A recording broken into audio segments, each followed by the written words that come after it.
This is Shannon Evans, and I'm the host of the Tom Bigby Tales, a podcast. I write about Columbus, Mississippi, a small town. In today's episode, titled Funny Business with the Budget, we'll explore all of the missing elements that should be listed in the budget for the CVB. We haven't even started with the foundation, but the two are closely linked. Let's get started. I decided to have a fresh look at the CVB spending over the last year and pay specific attention to some items that raised red flags for myself and for others who've looked at this same budget. For example, the checks that go to the Columbus Cultural Foundation appear to be sent several times a month. It's unclear to me if this is what was budgeted to the foundation or if this is normal operating procedures for the CVB and the foundation for overages. The foundation has a budget approved each year by their board and then the CVB's board.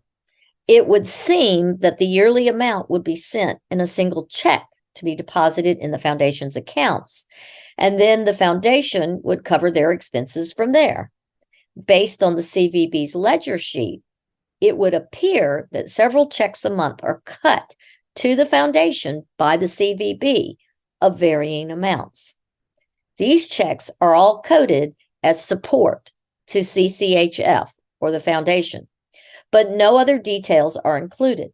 For example, in October of 2022, 3 checks were written by the CVB to the foundation, one for $4,100, a second for $4,500, and then a third in that same month was cut for $1,000. While in November, only 2 checks were written, one for $15,000 and the other for $4,000. Why does this matter? Well, for several reasons. This behavior is very concerning. What are they supporting at the foundation? Why is the foundation not allowed to manage their own funds year-round and possibly benefit from any interest earned on the monies waiting to be spent? What's the oversight at the CVB that this is meeting the agreed upon and approved allocated budget? Then there are, of course, the additional expenses this creates for the CVB and man hours for their treasurer to be available to provide signatures on the checks, because all checks require 2 signatures. There's also the added expense of the bookkeeper and the accountant having to step in more than once a month to update the accounts. It seems like a flawed, inefficient, and expensive business model. But that is nothing compared to all the various printing costs the CVB incurs all over the place. It seems they don't use a single printer or even a local printer all the time to reduce shipping costs, or at least to support the city or even the state of Mississippi. No, the CVB's printers are far-flung, and often orders appear to be at a premium or rush order price. Yikes. Some of the coding and memo lines are revealing as well, but you have to remember most of these items have no coding or memo line. For example, CMP Printing, a local printer, was paid $180 for office supplies. While CMP is a local business, and thank goodness, because usually CVB money goes to Jackson or even California. But what is interesting to note is that there's no invoice or purchase order number in the memo line.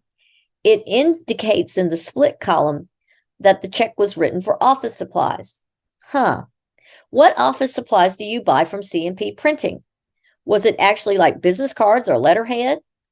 Who knows at this point, because there's absolutely no indication in the memo line. 2 checks totaling $12,000 went to Compass Media, LLC.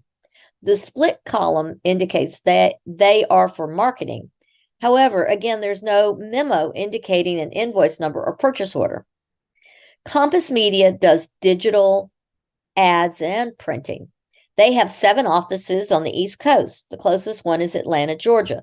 And their specialties are home decor, legal services, manufacturing, and, quote, of course, tourism. This last is thrown in their promo materials like an afterthought. In April of 2022, a check was written to Nautilus Publishing Company for $822 as coded supplies. Nautilus is a specialty book publisher in Oxford. There is an invoice number listed. However, it would be curious to find out what was ordered and if indeed it was a supply-related item, as it would appear that Nautilus only produces books. In August of 2023, a $685 order was made to one-of-a-kind screen printing. The memo line indicates it was for business lettering. Business lettering for what? What project or event? It is listed in the split column as specialty. Again, another expenditure of money is not really accounted for and just slapped in the check ledger willy-nilly. The CVB has multiple checks for printing to ProGraphics, a Columbus printer. But again, no invoice numbers, no indication of projects, etc. What is more interesting is how many of the checks are coded supplies or office supplies. ProGraphics is not the kind of place one gets plain office supplies from. The markup would be significant. So is this a case of mislabeling, or is this a case of poor planning and they ran down the road for pens and envelopes? No or incomplete memo entry means we will never know what $2,000 of our tax money was actually spent on. In February of 2023, almost $2,000 went to Signature Sound and Printing Media for something coded production on invoice number 3535. Then in March, the exact same amount was sent again to this same company, Signature Sound, for invoice 3534, so the previous invoice number for production. On April 4th, $175 was sent to Signature Sound for marketing. And then on April 13th, just 9 days later, $4,877.84 was paid to Signature Sound, allegedly, for invoice 3555, but no indication what it was for. Printing? Marketing? Productions? Who knows?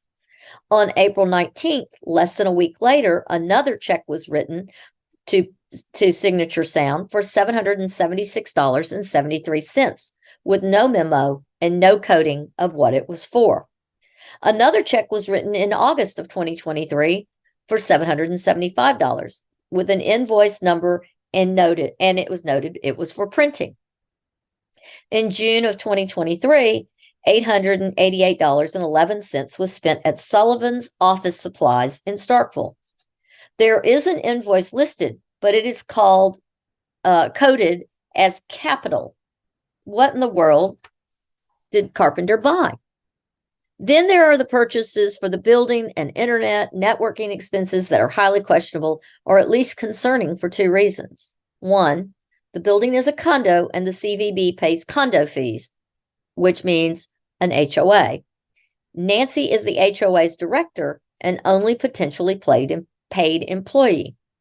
For example, Benton's Maintenance and Mechanical is a heat and cooling and electrical and plumbing company. The invoice listed are all under building and all add up to over $3,500 in a year's time. This is a relatively new building. What could need repairs of that magnitude in this building? Or was this work done at the Elks building? We'll never know because there's no invoice attached and no notes. Building tech services appear to be home builders in Starkville, and for some reason were paid $264 in March of 2023. Then, in May of 2023, a check was cut to Burke's Mordecai Builders for $5,652, allegedly for building maintenance. What building? Again, the condo? If the condo, why? Isn't that part of the HOA's coverage that the CVB pays their $6,000 a year for? Or was it for the Elks building? Again, because no invoice is attached and no notes are present, we have no idea what it was for or why. Then there are the excessive bills from Exceed Technologies. Tech support. Tech support costs upward of $300 per month at the CVB. What tech issues does the CVB have that require that much support monthly? And again, We will never know, as no invoice number is attached to most of the checks. It is easy to be suspicious of so many checks written to duplicated service providers or unnecessary services without invoices and reasonable explanations of services rendered. This is why I keep shining the light on these inconsistencies and point out Carpenter's lack of transparency. This is a multi-million-dollar budget at the CVB, supported by our hard-earned tax dollars. We need answers. The CVB and the foundation need a true forensic and thorough audit. Email the board and demand accurate and honest accounting practices and the immediate removal of the incompetent Nancy Luke Carpenter. Thank you for joining me on Tom Bigby Tales today. Again, my name is Shannon Evans, and I am your host. Please like, follow, subscribe, and share. I hope to see you on the next episode.